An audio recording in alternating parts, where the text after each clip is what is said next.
Hey guys, welcome to Wide Family Farm. I am going to do a little tour today. It's going to be like a fall tour. I don't really have a whole lot of fall crops. My garden is starting to die off. It's getting cooler out here. Actually today it's not like freezing cold, but you could tell it's like brisk in the air. So I have a feeling that maybe the next couple nights it's going to get super cold. So I'm going to flip this around to just show you what we planted so far. We have planted some fall crops, and there's some stuff that we haven't quite planted yet. We didn't know where to exactly put it. So let me show you what we got. This is the garden still. I mean, it still looks like it did in the middle of summer. It is producing quite a bit. Let me unhinge this. And it's nice in the sun, but it's just like in the shade and stuff, it's super cold. Like you'll need a flannel. It's pretty cold out here. These are my beans. So I'm super excited. These were supposed to be mature in 50 days and nothing has gotten a hold of them. No bugs or anything. And I have gotten little buds on almost all of them. That's exciting. And there's some there too. So I'm hoping I get some kind of beans before the weather turns super cold. I've already had some salad, which is awesome. We had tacos yesterday, and I already chopped some of my lettuce. My herbs over here, I mean, they're starting to look bad. However, the cilantro that didn't do very good in the summertime is now starting to shoot up. So I did have some extra cilantro and stuff. And I need to get in here because this right here, I need to pull out. This is cilantro that went to seed, coriander as they call it. So I'm going to save those seeds. But yeah, even my oregano is starting to die back a little bit and not look so good. So this was rhubarb that I planted in here. Now, the only reason why I planted in here is because I was going to plant it out by my barn, but I was tired of just seeing it sitting around in a pot. So I just planted it in my raised garden bed, and it's doing amazing. Like, I'm going to have awesome rhubarb over here. So I just got to keep an eye on it because I have a feeling that it might take over the garden. So you just have to be careful with that. And if it gets too big, I'll just transplant it. But it's looking good. That's first year rhubarb right there. So it's pretty cool. This is the lettuce that we started. We started this about a month ago in our basement, and we planted it on Labor Day weekend, and it's doing great. This is Rocky Top lettuce here. I had bought some red Merlot lettuce. I'm going into that. This is that Amor, I can't pronounce it, sanguine lettuce, and it's speckled. And I had originally put that in the little mini greenhouse that I did a while back, and it did wonderful, and the lettuce was really good. So I planted that again. So I'm going to have tons of that. And then this is just dollar store lettuce. I got it at the dollar store. It's called Salad Bowl. And you know what? That's doing probably the best out of all the lettuce that we had planted. So that's pretty cool to know that. This here is red romaine, and then that's romaine as well. So we're going to have hopefully beautiful heads of romaine before too long. This is our cabbage. We planted that on Labor Day weekend as well, and it's doing wonderful. And it really loves the cold nights, so I think it's going to do really good. Moving on over here, it's just been kind of a hodgepodge over here of just craziness. I have my asparagus that I'm going to cut down here before too long. My raspberry bushes have just kind of taken over the garden. We're going to cut those back, and then I'm adding another line in here because I have a line at the bottom that's supposed to keep them from getting too big. But I'm going to add another line across the top as well just to keep them in their spot. This is our okra. it's gotten massive, and it produces so much at one time that we can't eat it all. I mean, we just can't do it. But we're gonna have plenty of seeds for next year. I can guarantee that. Bok choy, it's finally going to seed or to flower, but this was all volunteer. I was really surprised that it did this, but it volunteered on its own. And then over here we planted, see, we still have a lot of tomatoes and stuff, but it's starting to die back because of the cold weather. And then over here I have cauliflower. This is the purple variety, and I've been watering that every night, and I hope it does well. I hope we get something from it. So pretty excited about that. My loofah gourds, it's starting to a point where I don't know what to do with them. They aren't really ready to pick. I hope that maybe in the next maybe 20 days or so, they start turning colors. They're just getting absolutely massive, which is really cool. I mean, the whole plant was really cool. It did take over the garden. It's like it's way over there, like in the tomato plants and stuff. It took over the garden, but I am waiting for these to turn. I don't know if they will or not. You can hear it. It's kind of hollow. But some of these might turn. I'm not sure. This one's starting to turn brownish color,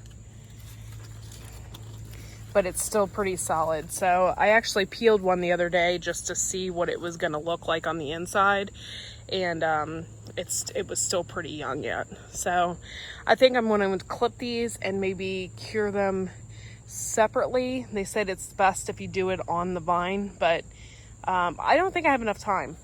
I really don't. I'm starting to run out of time, folks. So, but I have a lot of volunteer ground cherry plants, and this one I was excited about. I had a volunteer ground cherry. This was the pineapple variety from last year. So what I'm going to do is save the seeds from it, and hopefully next year we'll have the pineapple, because the pineapple ground cherries were actually really hard to find the seeds for. And this is still all a part of the loofah plant here. A lot of bee activity. I have some over here, some lemon balm to harvest. I'm gonna dry that one out for tea.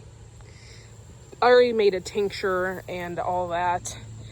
I used it with horehound and stuff like that for when you get sick. I infused it in honey. And then this one here, I am just going to dry it and use it for tea.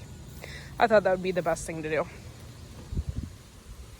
But yeah, so my everything's really kind of starting to die off. Even like my zinnias over here, they're kind of looking shabby, not looking so hot. I'm going over here just to show you the tomatoes. We are going to harvest them maybe 2 more times before the frost. I do have a ton of just tomatoes everywhere. It's been kind of crazy. I don't know if you can see that yellow thing right there, but that is loofah gourd. It's just like completely taken over the garden. But this is what we got, and I got a ton of ground cherries I swept up already. I'm going to pick through them and get those ready. I can't do this all myself, so I'm waiting for my husband to help me. But yeah, it's been nuts. Okay, so wind's really kicking up today. I'm going to, oh, that's a ripe tomato there. But see, as soon as the weather starts getting funky outside, the tomatoes, they start getting a weird cracking and stuff like that, because they can't really handle the cold very well. But you can still eat them. It's just not as pretty as a tomato as you'd get in the middle of the summer. All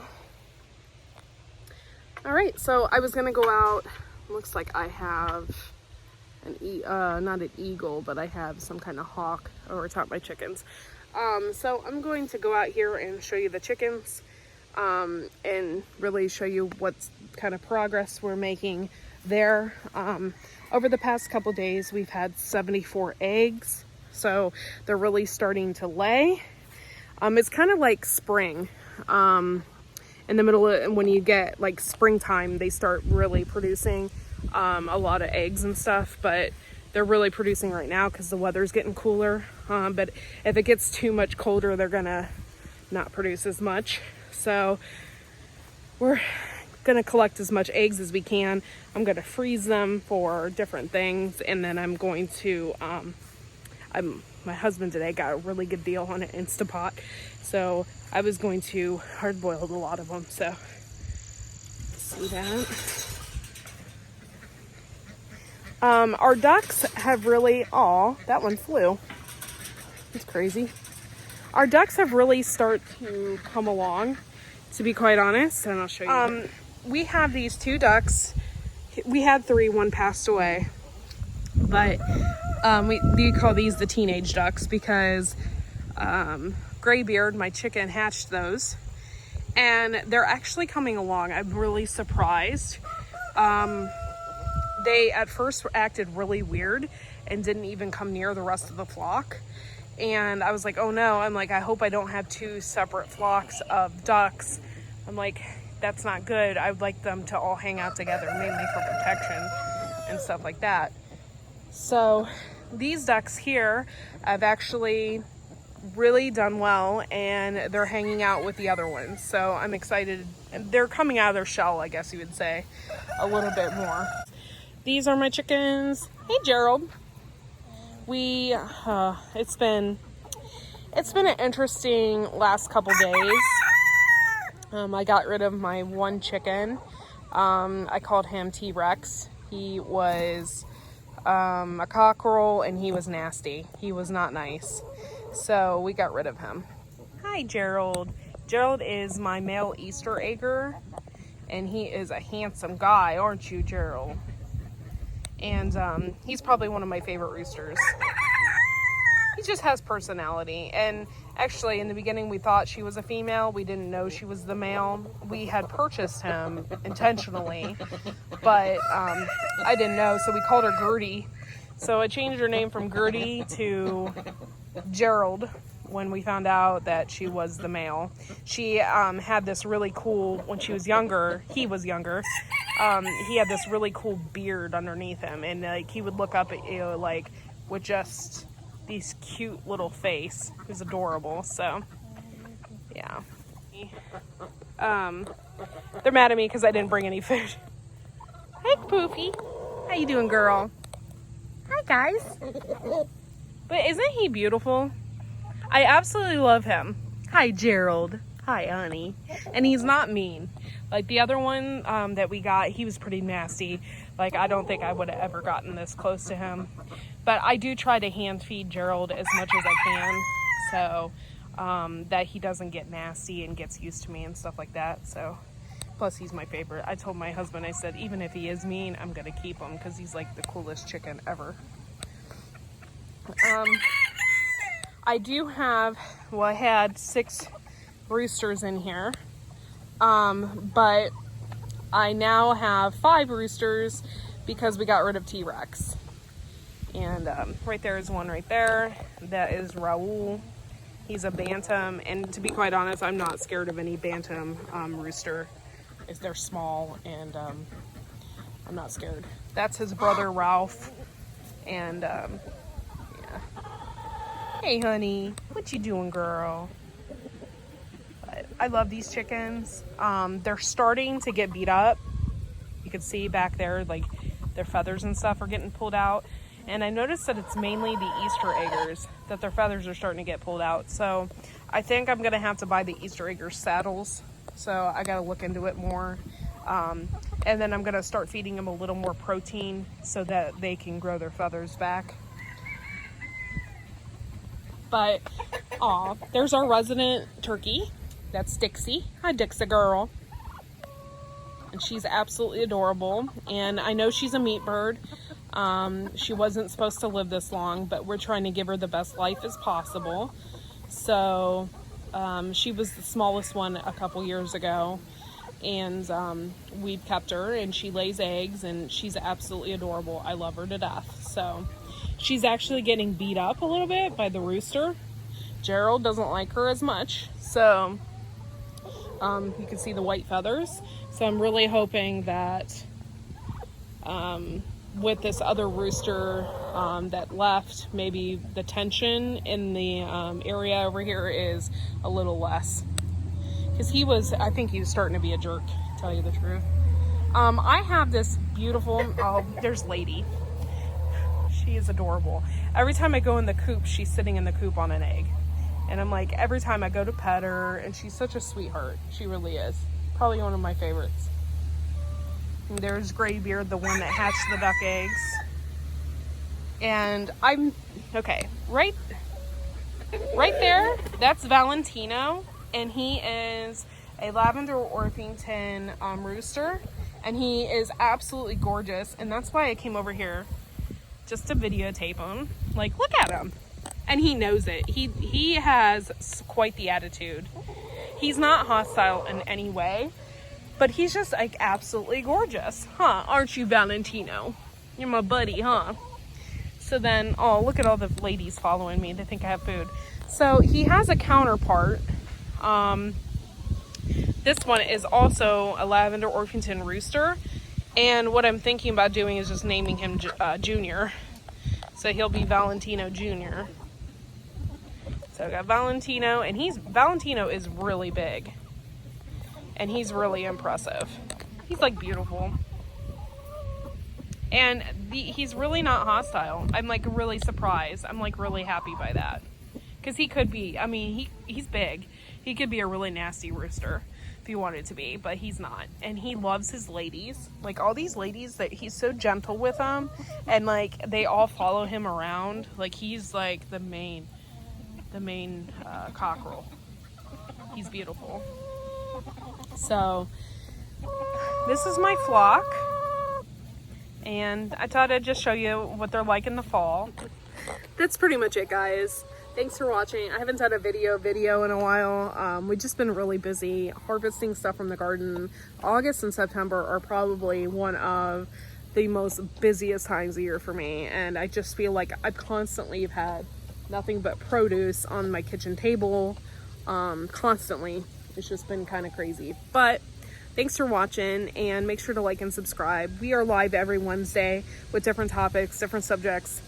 Sometimes I don't have a topic, I'm just chatting it up, and you can join us every Wednesday. I got two major things coming up.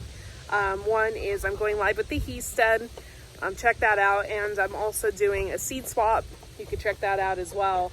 I believe I already have the lives already posted, so they're ready to go.